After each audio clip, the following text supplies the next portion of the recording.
राधे राधे सभी को, मेरे प्यारे भक्तों, सबको राधे राधे।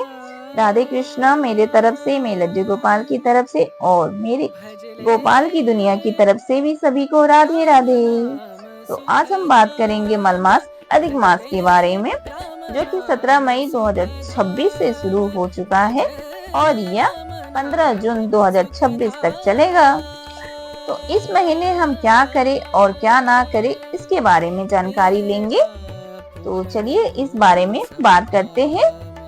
आप सबको तो पता ही होगा कि इसमें बहुत सारे ऐसे हैं जिसे सब पता है और बहुत सारे ऐसे हैं जिसे नहीं पता है।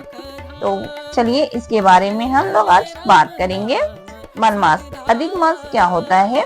हिंदू पंचांग का एक विशेष महीना होता है जिसे शुभ कार्यों के लिए आमतौर पर विराम का समय माना जाता है, मतलब रुका हुआ समय थोड़ा सा।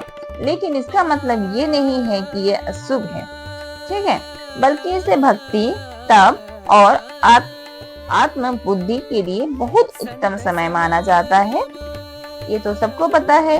अब बात करते हैं मलमास में क्या करें, मतलब हम लोगों को मलमास जो महीना चढ़ गया है इसमें क्या करना चाहिए और क्या नहीं करना चाहिए, इसके बारे में चलिए बातें करते हैं। पहला नंबर ये है कि इसमें पूजा पाठ और भक्ति करनी चाहिए हमें। इस महीने में भगवान की भक्ति का विशेष महत्व होता है। खासकर भगवान विष्णु की पूजा शुभ मानी जाती है और भगवान विष्णु का प्रतीक है मेरे लल्ला, मेरे लड्डू गोपाल जी, तो इनकी पूजा शुभ मानी जाती है। तो मैं इनकी पूजा करती हूँ, तो मैं सोची आप लोग के साथ भी शेयर कर दूं कि मलमास में पूजा पाठ कैसे करते हैं, ठीक है। दूसरा नंबर ये है कि धार्मिक ग्रंथ पढ़ सकते हैं, जैसे कि भगवद गीता, रामायण या विष्णु पुराण, हमें ग्रंथ पढ़ना चाहिए। तीसरा नंबर ये है कि हम दान पुण्य कर सकते हैं, जैसे जिसको पास जितना सक्षम हो उतना दान पुण्य कर सकता है। गरीबों को भोजन, वस्त्र या धन का दान करना बहुत लाभदायी माना जाता है। ये तो हो गया। अब चौथे नंबर पे आते हैं। चौथा नंबर है व्रत और संयम रखें। सदा जीवन सात्विक भोजन और इंद्रियों पर नियंत्रण रखना लाभदायक होता है, ये तो पता है सबको। पांचवा नंबर, हम तीर्थ यात्रा कर सकते हैं, जैसे जिसका सक्षम हो, कहीं जाना, घूमना, जिसका मन हो, अगर आप जाना चाहते हैं तो जा सकते हैं, ठीक है। ये तो हो गया क्या करें। अब बात करेंगे इसमें क्या नहीं करना चाहिए। चलिए मलमास में क्या नहीं करना चाहिए इसके बारे में हम जानते हैं। पहला नंबर ये है कि मलमास में शुभ मांगलिक कार्य नहीं करना चाहिए, जैसे कि शादी, सगाई, गृह प्रवेश, मुंडन आदि उस समय टाले जाते हैं, जैसे नहीं करना ही अच्छा होता है, ठीक है। दूसरा नंबर ये है कि नया काम शुरू करने से बचें।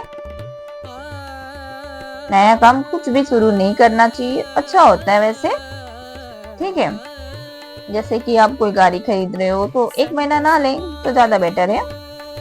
तीसरा ये भौतिक सुख सुविधाओं में अधिक लिप्तता, इस समय संयम और सादगी पर जोर दिया जाता है।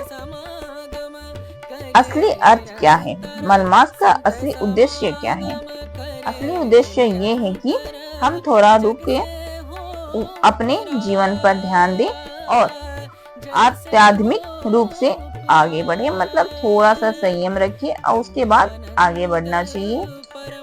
और इसमें पूजा पाठ ज्यादा करें तो ज्यादा फायदा होता है मलमास में। इसलिए मैं सोची आप लोगों के साथ शेयर कर दूं कि मैं अपने लल्ला को कैसे प्यार करती हूँ, कैसे जताती हूँ और मेरे लड्डू गोपाल जी कैसे दिखते हैं। ये देखिए मैं तैयार कर रही हूँ अपने लल्ला को, सुबह सुबह स्नान करा रही हूँ और ये मेरे लल्ला भी रेडी हो रहे हैं स्नान करके, बहुत ही प्यारे लग रहे हैं मेरे लल्ला। तो आज हम इसी के बारे में बात करना था मुझे, मलमास क्योंकि शुरू हो चुका है, इसलिए मैं सोची इसके बारे में मैं बात कर लूं आज, अधिक मास के बारे में, क्योंकि ऐसे तो सबको पता होगा इसके बारे में, ऐसा कोई नहीं है जैसे पता ना हो, लेकिन एक बार बात कर लेते हैं तो वैसे सबको आइडिया हो जाता है कि हमें क्या करना चाहिए और इस महीने क्या नहीं करना चाहिए, तो मैं सोची आप लोगों को साथ शेयर कर देती हूँ। और मैं लड्डू गोपाल जी का भी थोड़ा दर्शन करवा देती हूँ आप लोगों के साथ। ये देखिए रेडी हो चुके हैं, अभी थोड़ा सा बचा हुआ है इनका, अरे लग ही नहीं रहा है, तो ये लगा के रेडी कर रही हूँ मैं अपने लल्ला को, लड्डू गोपाल जी को। और डेली पूजा करना चाहिए, भगवान विष्णु की पूजा अति प्रिय है, तो वैसे लल्ला की पूजा भी बहुत ही प्रिय है, भगवान विष्णु की ही अवतार है ये, तो इनकी पूजा इस महीने ज्यादातर करनी चाहिए।